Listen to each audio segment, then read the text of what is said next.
যারা হাজবেন্ডের কাছ থেকে ডিভোর্স নিতে চাচ্ছেন, এই কথাগুলো আপনাদের জন্য। আমার শুরু থাকতে আমার বিয়ে হয়, বয়সটা কম ছিল, অল্প। স্বামী কি জিনিস বুঝি নাই, শ্বশুর শাশুড়ি বুঝতে পারি নাই। এখন যে বুঝটা বুঝি, যদি আগে বুঝটা বুঝতাম, জামাই যদি সিরা লেবুর রস লাগাইতো, তারপরও ডিভোর্সের নামটা, তালাকের নামটা মোহ লইতাম না। ফুল ফুটে বাগানে, প্রেম হয় গোপনে, প্রথম প্রেম ভেঙে গেলে সুখ হনার জীবনে। আপনারা যাই যে করেন না কেন, যত জগরাজারি হোক না কেন, স্বামী বউর ভিতরে প্রয়োজনে 1 মাস 2 মাস আলাদা থাকবেন, তারপরে তালাকের নামটা, ডিভোর্সের নামটা মোহ লইবেন না। একটা মেয়ে যখন ডিভোর্স হয়ে যা, জিন্দা লাশ হয়ে বাইসা তাই, ও বাইসা তাহার থেকে মরে যাও অনেক ভালো। সমাজের মানুষ, মা বাবার কাছে বুঝা, রাস্তাঘাটে গেলেই কতি কয় ওর সাথে চলিস না, ও যদি ভালো হইতো সে ডিভোর্স হইতো না। যেই বাঁচেন যেই মরেন, তালাকের নাম কোনো দিন মোহ লইেন না, কোনো দিনও সুখ হয় না। দ্বিতীয় বিয়ে যদি সুখ হয়, আবার ঠিক আগের মতো কষ্ট। ভুল করছি, আমি যদি আমার স্বামীরে পাইতাম, আর একবার যদি আমার জীবনে ফিরে আসতো, ওর পাওয়ার ধরে ক্ষমা চাইলাম।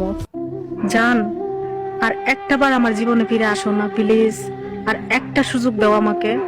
আমি তোমার হাতে পাও ধরি প্লিজ, আমি তোমার পাও ধরে মাফ চামু, ক্ষমা চামু যদি আমি কোনো ভুল করে থাকি। আর একটা বার ফিরে আসো না আমার জীবনে। আমি এক জায়গায় থেকে কষ্ট পাইয়া তোমার কাছে আইছি, তুমি বলছিলা কোনোদিন আমারে কষ্ট দিবা না, কোনো দিন না। এখন কেন আমাকে কষ্ট দিতেছো? আমি এক জায়গা থেকে অনেক কষ্ট পাই আইছি, তোমার কাছে আসছি, তারপর আমি রাজি ছিলাম না। তুমি আমার সাথে অনেক কথাবার্তা বইলে আমার রাজি করাইছো, এত সুন্দর করে গুছাইয়া। তুমি আমার শেষ আঘাতটা দিতেছো, টিকতে পারবো না, সইতে পারবো না আমি।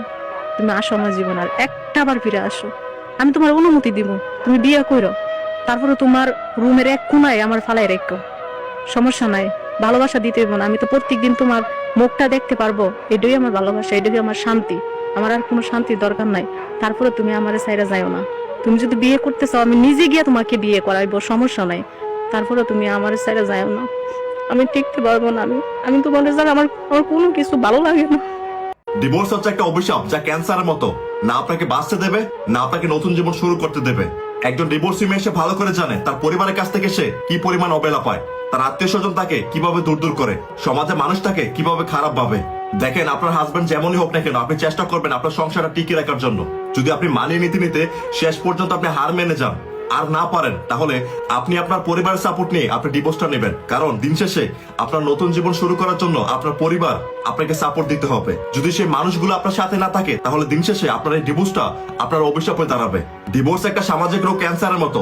এটা আপনাকে শুরুতে আনন্দ দেবে, আপনাকে শেষে ক্যান্সারের মতো চুষে খেয়ে ফেলবে। তাই আপুদেরকে বলবো, একটা ডিভোর্স আপনার জীবনে কখনো সমাধান আনতে পারে না। ডিভোর্স হচ্ছে সব থেকে লাস্ট অপশন। আপনি ডিভোর্স নেওয়ার আগে আপনি আপনার সর্বোচ্চ চেষ্টা করবেন। আপনি একবার আপনার ভবিষ্যৎ ভেবে দেখবেন।